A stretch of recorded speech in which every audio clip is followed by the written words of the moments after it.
La arquitectura y los edificios a veces son tan largos en su desarrollo que hace difícil resumir con edificios ese momento de tránsito.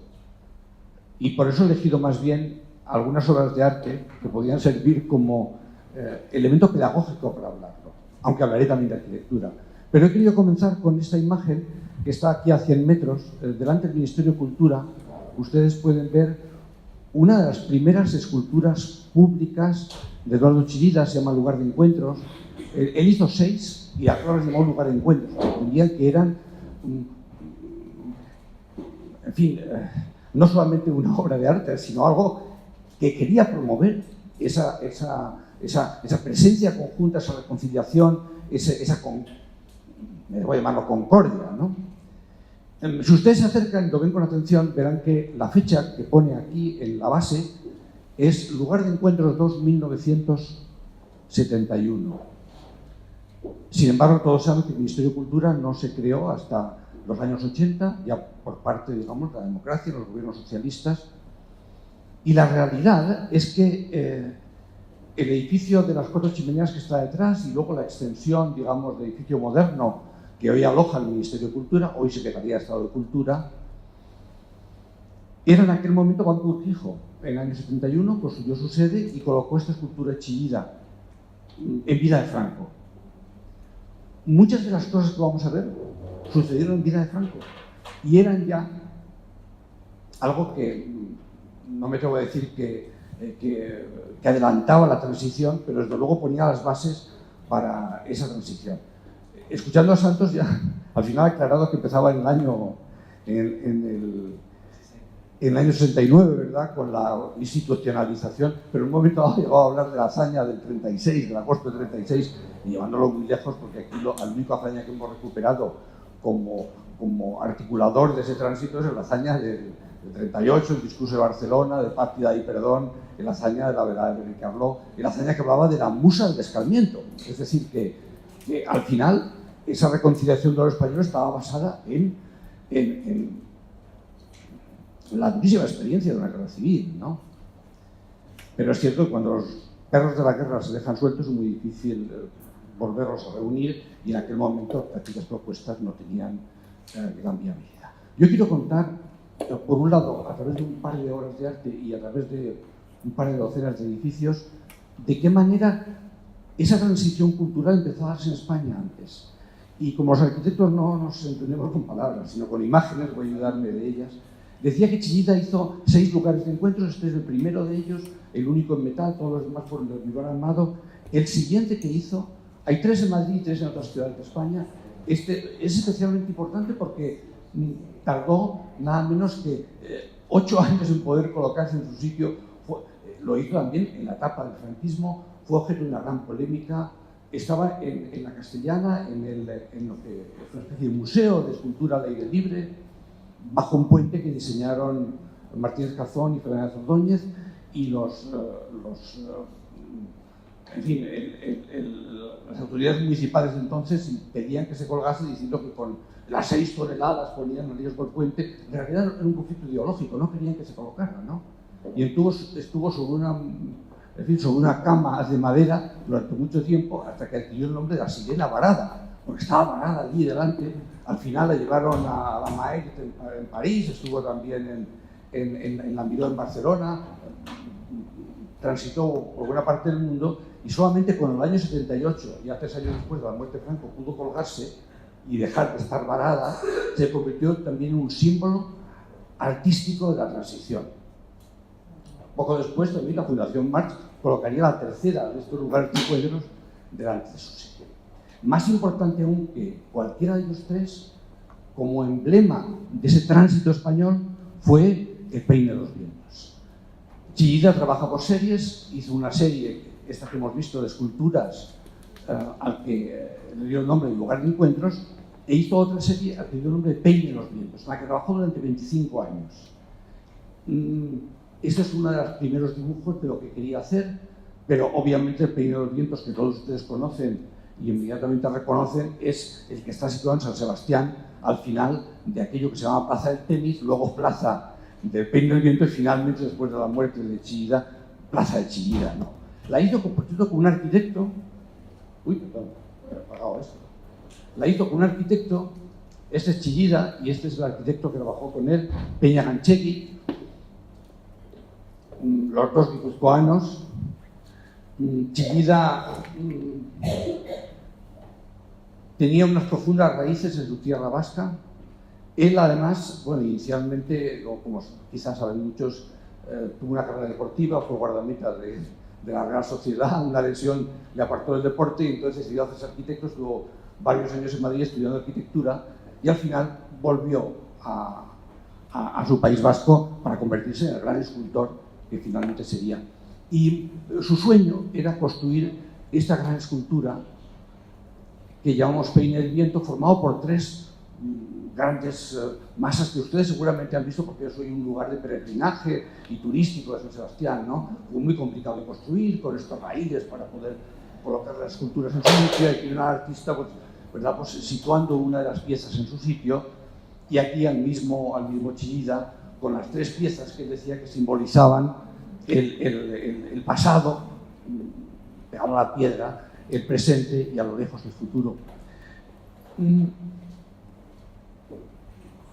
Algo que llegó a convertirse después en símbolo de la transición y que, sin embargo, cuando se inauguró, en el año 77, lo hizo solo con la presencia de 9 personas. En aquel momento, las turbulencias del cambio estaban siendo extraordinarias, muy especialmente en el País Vasco. A Chillida se le asociaba a la socialdemocracia, su gran rival, Oteiza, por el contrario, estaba más asociado a los movimientos abertzales. Entonces, era, digamos, una piedra de escándalo, ¿no? Y tan deslucida fue aquella inauguración que 20 años después se reinauguró, ya había muerto Chillida, y lo inauguraron su viuda, el arquitecto y las autoridades locales, entonces ya sí. De manera que hoy lo vemos como un símbolo de la transición, como un símbolo de estas garras de hierro que se aferran a la roca, de esa voluntad de enfrentarse a las tempestades de la historia en esos lugares de límite. Pero en su momento, como digo, no tuvo la misma acogida que ha ido adquiriendo con el tiempo, ¿no? Esas dos piezas de Chillida, la Sirena Varada de Madrid, el Peine del Viento de San Sebastián. Entonces, mi relato hoy lo que quería sobre todo es subrayar hasta qué punto no se puede hacer una historia en blanco y negro, es decir, hasta que se muere Franco, ¿sabes?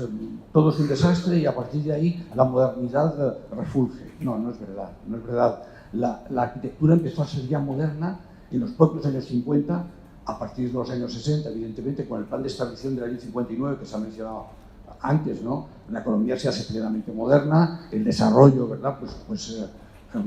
Permite la creación de una clase media y seguridad jurídica para el mundo de los negocios y una transformación cultural absoluta, ¿no?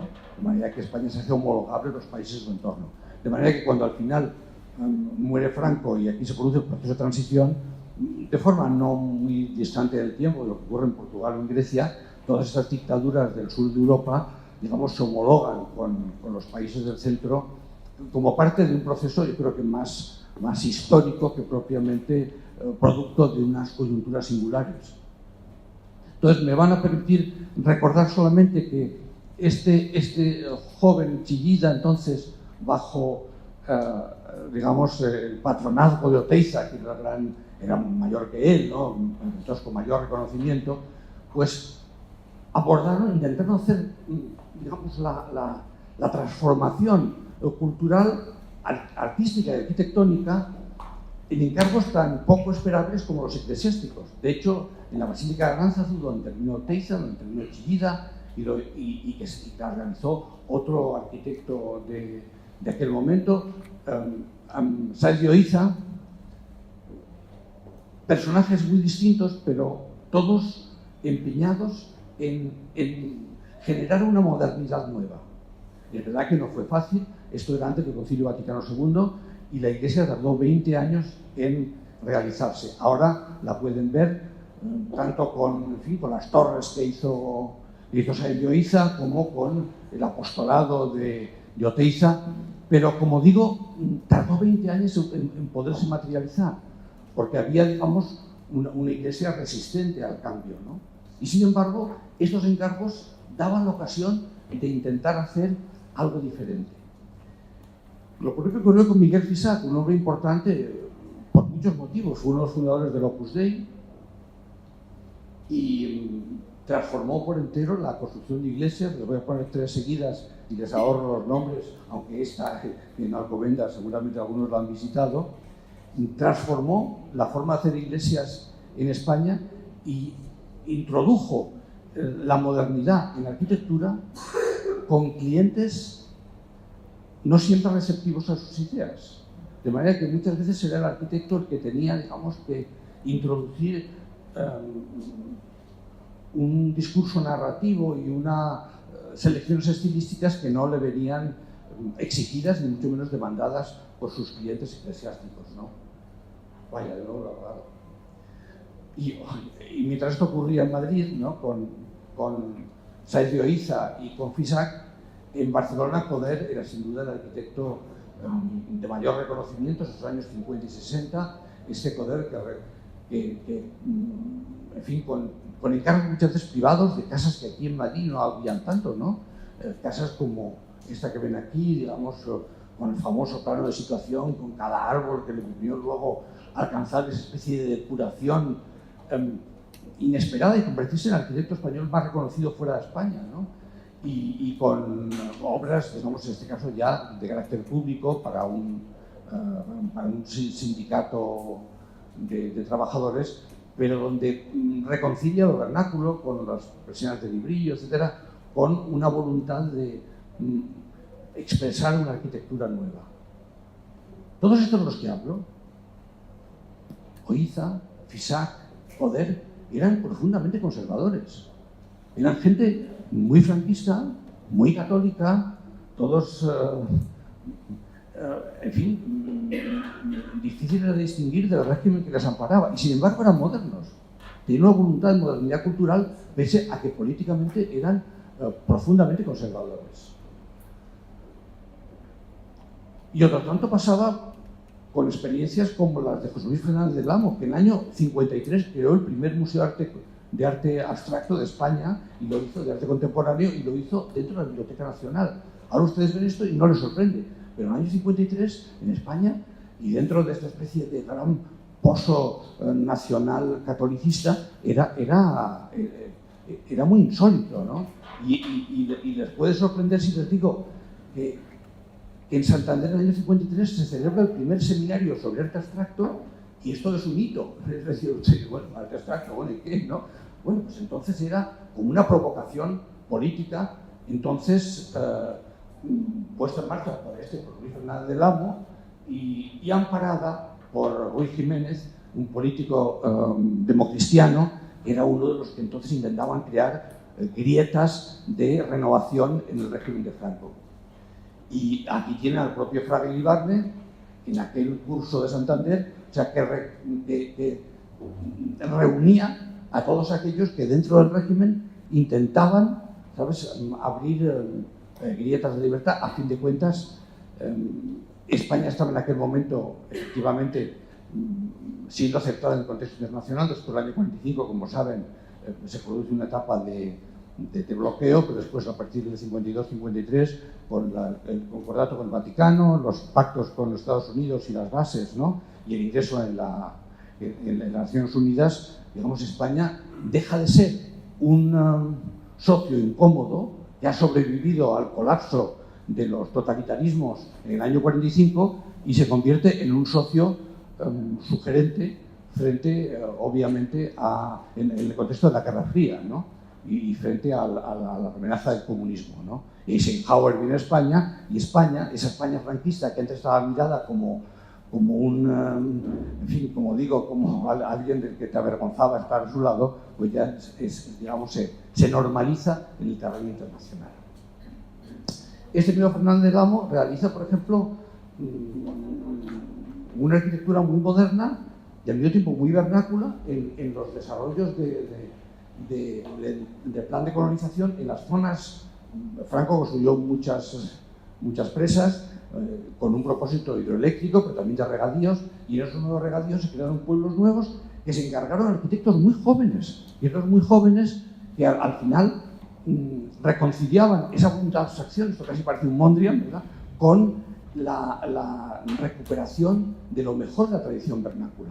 O sea, querían que fueran pueblos, pero pueblos modernos, ¿no? Y entonces hay una fusión de las dos experiencias en estos pueblos que, como digo, los hace el mismo arquitecto que crea el primer museo de arte contemporáneo en el año 53 en la Biblioteca Nacional.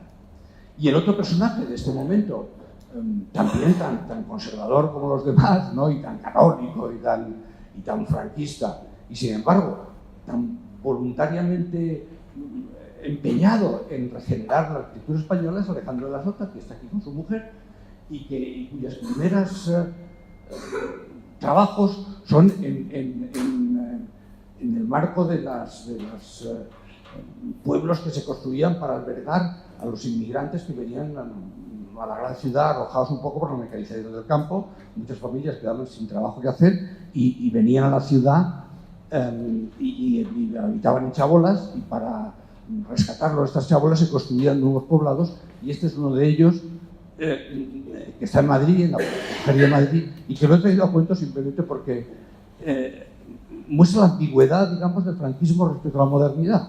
Aquí, por ejemplo, General Muñoz Grandes, entonces muy importante en el régimen, lo visitó y dijo que aquello era intolerable, que parecían boxes de caballos, y cuando luego fue Franco a visitarlo, porque claro, todo esto se inauguraba por las altas autoridades, Franco le dijo a Julián Laguna, que era el comisario, el arquitecto que llevaba todo este plan: oiga, Laguna, si esto no está tan mal. Y aquella frase de Franco diciendo que eso no estaba tan mal, pues permitió que se siguiera haciendo arquitectura moderna, porque el caudillo había dicho que eso no estaba tan mal, ¿no?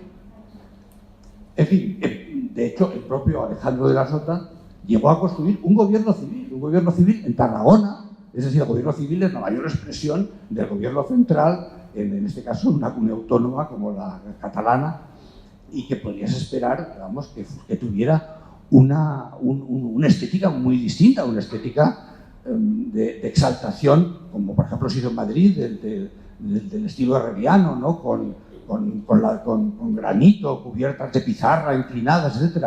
Pues aquí no. Alejandro de la Sota hizo un prisma de extrema abstracción, con esa especie de los tres golpes de timbal de las tres grandes ventanales, algo que es completamente insólito, que en los años 50 el franquismo eligiera representarse a través de estas obras, ¿no?, y a través de arquitectos que, como digo, estaban muy lejos de ser progresistas en lo político. Otro personaje de la época, aquí con este aire neorrealista, Antonio Vázquez de Castro, que, por ejemplo, en Caño Roto, de nuevo, otro de estos grandes poblados de la periferia de Madrid, para absorber la inmigración rural, pues practicó esta mezcla de neorrealismo y abstracción, que lo hizo enormemente popular. Esta es su propia casa, porque él vivió en este poblado que había construido para chabolistas durante muchos años, y aquí está su mujer en su casa, mostrando algo que en aquel momento era una promesa de modernidad. Estamos hablando de la última parte de los años 50, ¿no? Es decir, que faltaban todavía 15 años para que pusiera Franco y que se produjera esa transición convencional. Pero ya se estaban poniendo las bases de un lenguaje nuevo. Quizá en ningún sitio de una forma tan clara como en Cataluña, con este comedor para los obreros de la SEAT en Barcelona, debido a un patrocinio increíble. El César Ortiz Echagüe era un ingeniero que además era aviador, tenía el tercer carnet de piloto de España, ¿no? Y este primero creó una empresa aeronáutica que todavía existe, CASA, y luego fue presidente de la SEAT. Es decir, que presidía una empresa de automóviles y una empresa al mismo tiempo aeronáutica. Y le encargó a su hijo, César Ortiz Echagüe, los comedores de la empresa, y los hizo con aluminio. El aluminio que empleaban para los aviones. Es decir, que trajo tecnología del mundo aeronáutico al mundo de la arquitectura, y este edificio pues obtuvo el premio Reynolds, que entonces era lo más importante que se daba, con Mies van der Rohe como presidente del tribunal y otros competidores como Saarinen y demás, ¿no? Y lo hizo efectivamente Ortiz Echagüe con Barbero y de la Joya, otros dos arquitectos que habían trabajado en las bases americanas, y después, cuando fueron a recoger el premio, pues claro, quisieron hacerse una foto con Mies van der Rohe, porque era el presidente de el que les había dado este honor que se debía fundamentalmente insisto, a esa capacidad de transferencia de la industria aeronáutica a la de la arquitectura, y que resultaba insólita. O sea, como que una obra española pudiera tener este reconocimiento, y sin embargo eran personas, como digo, no solamente conservadoras, sino a veces profundamente católicas y creyentes. César Ortiz Echagüe, el arquitecto que recibió los primeros reinos, luego se hizo sacerdote y acabó toda su vida, sí, pertenecía al Opus Dei, se hizo sacerdote y se fue a Alemania, y el resto de su vida la desempeñó como sacerdote en Alemania.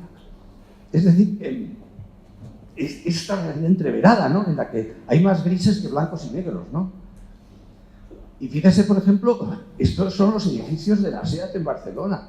Estamos hablando de finales de los 50, principios de los 60, de todos los edificios absolutamente miesianos, ¿no?, en su depuración, completamente internacionales, absolutamente exportables, ¿no? Y en ellos, es que sería el gran agente de la transformación de la movilidad en España, el SEA 600. El SEA 600, que se convirtió en el vehículo de las masas, era el que tenía todo el mundo, ¿no?, y el que permitió transformar radicalmente el país, ¿no?, y que se fabricaba allí en esta SEAT de Barcelona. Los años 60 trajeron consigo otras inquietudes. Los años 50 habían tenido la recuperación de esa austeridad, ese laconismo que se asociaba a lo moderno. Lo moderno era aquello que se desprendía de ornamento, de cosas innecesarias, inútiles. Los años 60, después del plan de estabilización que ya hemos mencionado, hay un boom económico y realmente se expresan arquitecturas más expresivas, más escultóricas, más confidentes. Por ejemplo, esto mismo es de poder. Las Torres Trade de Barcelona, ¿no?, en que ya, digamos, se rehúsa el prisma tradicional de la modernidad y se atreven a hacer, aquí ven dos de las torres revestidas y una sin revestir todavía, ¿no?, pero para mostrar cómo están hechas, ¿no? Efectivamente son modernas, pero tienen ese elemento expresivo, que es lo que corresponde a una sociedad más optimista, que crece en lo económico de manera significativa. En ese momento están también otros dos arquitectos importantísimos, son Corrales y Molezzún, que tienen el gran privilegio de construir el pabellón de España en Bruselas, año 58. Y claro, representar a tu país, todos los pabellones de España que se han hecho en distintas exposiciones internacionales han sido objetos de gran debate político, porque es cómo se representa al país fuera. Históricamente, los tradicionalistas querían representarlo con obras neoplaterescas, porque era, digamos, el gran momento español, etc. Los progresistas con obras neomudéjares, porque era la mezcla, digamos, de culturas en la España. Pero en este caso, ellos lo hacen con una obra tan moderna como esta.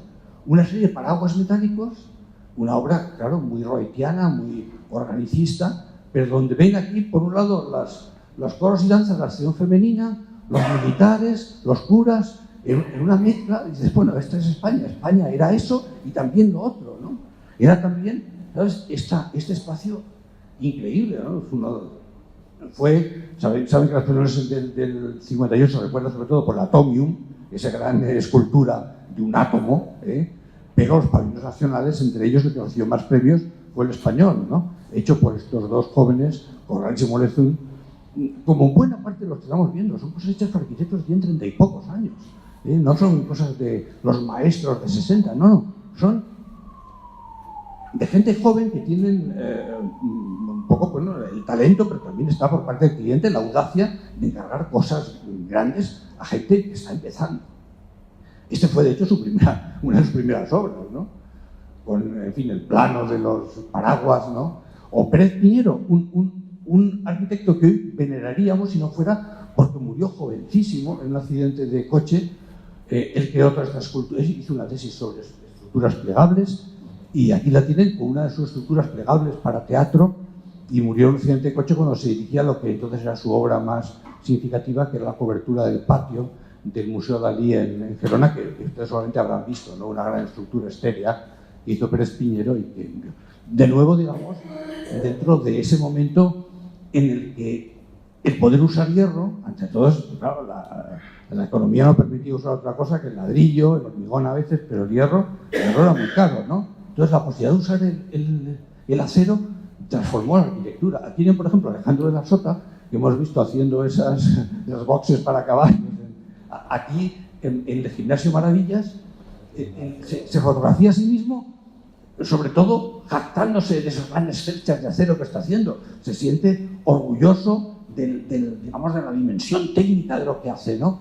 Y efectivamente, esto, de nuevo, eran unos marianistas, es decir, era un gimnasio para un colegio religioso, o sea que de nuevo un cliente religioso y que le permite poner, finalmente es una piscina, un gimnasio, las aulas metidas dentro de las cerchas y encima el campo de juegos. O sea, con todas las funciones una encima de otra, para al final producir, ¿verdad?, pues esta arquitectura. Entonces se veía, digamos, una arquitectura ingenieril con un componente heroico, ¿no? Este gimnasio que está en Madrid, que lo pueden ustedes visitar, ¿no? Y que es, claro, pues una metáfora de la mensana in corpore sano, ¿verdad?, con los gimnastas, y arriba, dentro de la panza de las cerchas, están las aulas donde la mensana se cultiva lo mismo que el corpore sano debajo, ¿no? O García Paredes, otro gran maestro que, de nuevo, realizó muchos proyectos residenciales, como entonces era lo normal para el Estado, y en uno de ellos, en Almendrales, hizo una iglesia que fue extremadamente polémica, pese a que ya se había producido el concilio, ¿no? Y es una iglesia hipóstila, es decir, todo el mundo decía, usted ha hecho una mezquita, no ha hecho una iglesia. Dice, porque aquí no hay el sentido procesional tradicional de las iglesias. O sea, fue una iglesia hecha con el mismo sentido estructural que el otro pabellón de Corrales y Moleción que veíamos en Bruselas, ¿no? Y que fue también enormemente polémica, pero que se construyó y se abrió al culto, de manera que en los años 60 se estaban produciendo ya estos elementos de ruptura, ¿no? Antonio Fernández Alba lo hizo también con sus edificios, por ejemplo, sus conventos, ¿no? Unos conventos entendidos casi como fortalezas en los alrededores de su Salamanca natal, o por ejemplo, Javier Carvajal, que pudo construir el pabellón de España en Nueva York en el año 64, haciendo casi lo opuesto a lo que habían hecho antes Corrales y Moleción. Corrales y Moleción habían hecho un bosque de pilares porque el pabellón estaba en un parque, y en este caso él creó un entorno recoleto, como es tradicional también en buena parte de la arquitectura islámica, ¿no? De una arquitectura de patios y de fuentes y de estanques protegidos por tapias y cerrados sobre sí mismo, ¿no? Cuando digo cerrados sobre sí mismo, lo digo porque Carvajal construyó su propia casa en la forma de fortaleza que ven aquí, casi como un búnker, ¿no? Entonces, claro, estaba muy de moda Paul Rudolph, todos imitaban al americano y hacían esta arquitectura que llegó a llamarse brutalista, de protección frente al mundo alrededor, pero con esa voluntad escultórica, ¿no? Luminosa, ¿no? En sus, digamos, no sé por qué se enciende todo el rato eso. ¿Esto por qué se enciende? ¿Es porque estoy yo haciendo algo mal? Yo digo, esto me está riñendo, pero nunca sé por qué, ¿no? Porque a veces ves que las cosas parpadean y te... No, digo esto, bueno, la casa tenía, digamos, tuvo su historia porque Javier Carvajal fue el único de estos arquitectos conservadores que tuvo un papel político muy relevante desde la extrema derecha. Todos los demás maestros conservadores que hemos visto siguieron teniendo carreras exitosas en la democracia, pero no fue el caso de Javier Carvajal, que asumió posturas políticas muy críticas, y de hecho él construyó aquí, esta casa que construyó tuvo que abandonarla y se convirtió en embajada del Chile de Pinochet, que veía, digamos, muy apropiado este tipo de búnker protector para lo suyo, ¿no? Y él se trasladó a la casa gemela que estaba al lado, que había construido para sus suegros, los García Valdecasas, que era un prohombre del régimen de Franco, ¿no? Pero, insisto, también por entonces esa inventiva técnica que Fisac había manifestado ya en otros terrenos, ¿no? y que había permitido transformar la arquitectura religiosa, le permitió cambiar también la arquitectura civil por inventos como el de los huesos. Estos huesos de hormigón con los que construyó espacios tan extraordinarios como el Centro de Estudios Hidrológicos en Madrid, ¿no? Que si tienen ocasión no dejen de visitar, es maravilloso, está lleno de maquetas donde se exploran, de maquetas a pequeña escala donde los distintos los puertos o las en fin, o las presas, digamos, se exploran sus condiciones hidráulicas, ¿no? Pero es un espacio increíble, una cubierta pesadísima y sin embargo que parece liviana, que parece que podría flotar, ¿no? Y Centro de Estudios Hidrográficos, al lado de Manzanares. ¿Qué? No, al lado de Manzanares. No, está en Pardo, está en... ¿Qué? No, pues merece la pena. Es de los lugares maravillosos, como esta iglesia de Santa Ana, de Fisac, que ya pasó del torcer los muros de ladrillo a esculpir los muros de hormigón con esa sensualidad. Y estamos, de nuevo, fijaros, los años 60, ¿no? Pero es que hay un espíritu de optimismo y que permite hacer este tipo de edificios, ¿no? La pagoda, que se hizo famosa cuando la demolieron y fue en fin, una gran polémica popular, que estaba en el camino, además muy visible, porque estaba en camino de Madrid hacia Barajas, el camino del aeropuerto. Lo mismo que esta obra de Oriza, Torres Blancas, que ni son torres ni blancas, porque iban a ser muchas, se quedó siendo solo una, y el hormigón blanco que iba a hacerse resultó demasiado caro y hicieron un hormigón gris, pero que pese a ello, pues siempre ha sido un elemento de extraordinaria fuerza expresiva, ¿no? Y que yo creo que esta década de los 60 y el uso del hormigón armado escultórico, creo que habla de una sociedad que había cambiado ya. O sea, mentalmente se estaba en otro sitio. No se estaba en el nacionalcatolicismo de los 40. O sea, dices tú, ¿vive Franco? Sí, vive Franco todavía, pero la sociedad española es otra y hace otras cosas, ¿no?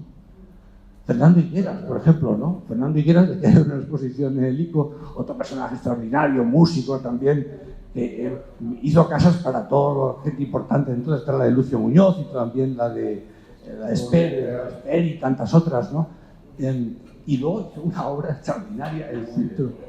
Una obra extraordinaria, pero como era tan insensato, se gastó todo el dinero antes de cuando solamente estaba hecha la mitad y estuvo 20 años parada hasta que al fin se pudo terminar. Pero al final nadie le llama el Centro de Estudios o Instituto de Restauración, todo el mundo llama la Corona de Espinas, ¿no? O sea, que es de esos edificios que han adquirido un emblema.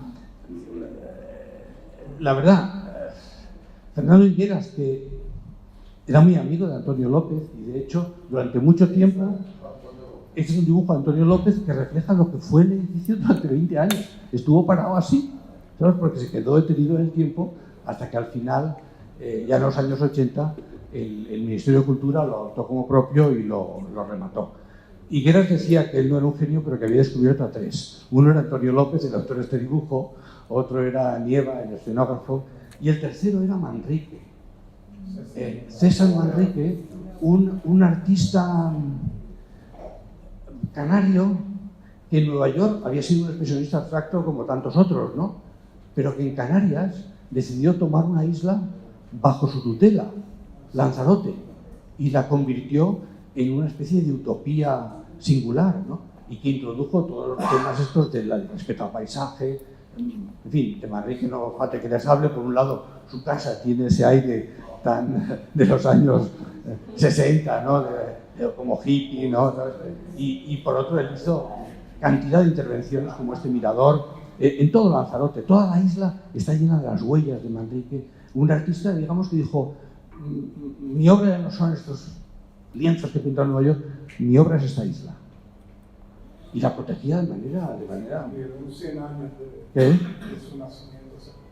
Sí, ahora se cumplen ahora el centenario y se está celebrando de muchas maneras, pero la celebración más hermosa fue cuando murió, porque el cortejo fúnebre iba pasando por los pueblos y la gente salía a aplaudir. Una cosa rarísima, que la gente salga a aplaudir a un artista, ¿no? Pero así ocurrió. Sentían que era el protector de la isla. Y esa conciencia de protección de la naturaleza y de lo vernáculo, pues se dio también en otros sitios. Por ejemplo, estos son las casas colgadas de Cuenca, que entonces se habían visto exclusivamente como un tema, bueno, pintoresco, tal, la gente va allí, un turista, bueno, las casas así al borde de una acantilado. Pero no, hasta que un grupo de artistas las adoptó, y este grupo de artistas están pues todos, Chillida, Tapia, Millares, todos los grandes artistas de ese momento, y creó el primer museo de arte abstracto dentro de las casas de Cuenca. Y ahora sí les digo, si no han ido a Cuenca, pueden ir con el AVE muy fácilmente y tienen que visitar este, que es el mejor pequeño museo del mundo. Extraordinario, ¿no? Pero que también cambió, en este caso siempre trabajando arquitectos o artistas, nuestra percepción del patrimonio. La modernidad era un poco hostil frente al patrimonio. Quería hacer tabula rasa, ¿no? Y construir una nueva cultura, pero prestaba poca atención a lo existente. Y entonces aquí de repente lo existente, tanto lo patrimonial histórico como lo patrimonial natural, adquirió una importancia grandísima. Por entonces en Cataluña, pues aquí tenían el grupo PER, con Tusquets y con Clotet, ya se atrevían a hacer cosas increíblemente provocadoras, como el Belvedere Georgina. A esta altura, los arquitectos modernos no podían usar ninguna referencia clasicista, ¿no? Fíjense, hacer ustedes un edificio con balaustres, con un templete. Claro, es verdad que era el momento de florecimiento de la posmodernidad, pero estos jóvenes catalanes, y entonces, digamos, la modernidad española, sobre todo pasada por Barcelona, se atrevían a ir un paso más allá. Decían, la forma de ser modernos es ser antimodernos, es recuperar, ¿sabes?, lo más, este clasicismo, pero siempre a través de una pátina irónica, ¿no? O jóvenes como Ricardo Bofill, ¿no? Ricardo Bofill, que creó también en vida de Franco, les insisto, todavía no he llegado a la transición, porque es que en la transición propiamente dicha, los años que van del 75 al 82, hubo una crisis económica tan grande que se construyó muy poco, ¿no? Por eso tengo que ayudarme de cosas anteriores, ¿no? Pero Ricardo Bofill construyó en Walden 7 en la mayor utopía que se ha hecho en la arquitectura europea o del mundo, ¿no? Una especie de gigantesca comuna hecha bloque residencial, ¿no? Y él, claro, pues había aquí una fábrica de cemento abandonada, la compró y montó su estudio dentro, ¿no? De manera que ahora tiene su obra más importante y su estudio uno al lado del otro, ¿no? Cuando muere Franco, los periódicos, los medios anglosajones, pues enseguida, ¿sabes?, se preocupan y ven ustedes las dos portadas del Time, Spain After Franco y Spain Democracy Wins, aquí ya con Adolfo Suárez. Y es interesante de qué manera las dos portadas sucesivas, de años sucesivos, muestran cómo Franco estaba todavía muy presente cuando Juan Carlos le sucede, ¿no?, como jefe de Estado, ¿no? Y sin embargo después, cuando Adolfo Suárez ya toma el mando, el rey está ahí atrás y Franco es apenas un retrato, ¿sabes? Se va, digamos, alejando en la perspectiva, ¿no? Nos va dejando atrás, ¿no? Y efectivamente fueron estos dos hombres y sus decisiones, el rey y Adolfo Suárez, los que permitieron que la transición saliera bien. Y hay que reconocerles ese mérito, ¿no? Y es verdad, insisto, se había hecho ya la transición de todo género, ¿no? Pero cuando Suárez dice, hay que conseguir que en lo que la calle es normal, sea normal, lo que estaba diciendo es, España ya ha cambiado en todos los ámbitos. Solo le queda cambiar en el propiamente político, pero todos los demás cambios los ha hecho ya. Por eso es equívoco, esta imagen que está en el Congreso, este cuadro de Genovés, es equívoco. Porque del abrazo, la reconciliación, no es verdad. Esto no es una representación de la reconciliación, es una representación de la amnistía. Abrazan a los que salen de la cárcel, se abrazan los iguales. El auténtico abrazo era otro. Ese es el auténtico abrazo. El abrazo entre Adolfo Suárez y Santiago Carrillo. Es decir, entre el que venía del partido único, del falangismo, del fascismo, y el que venía del comunismo. Ambos, digamos, habían sido, como antes se decía, traidores, ¿verdad?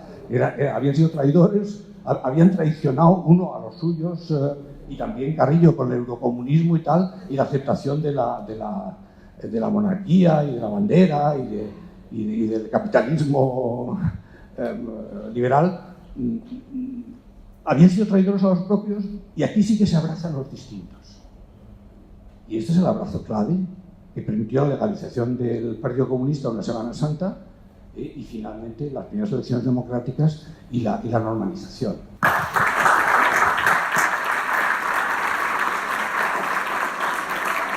Entonces,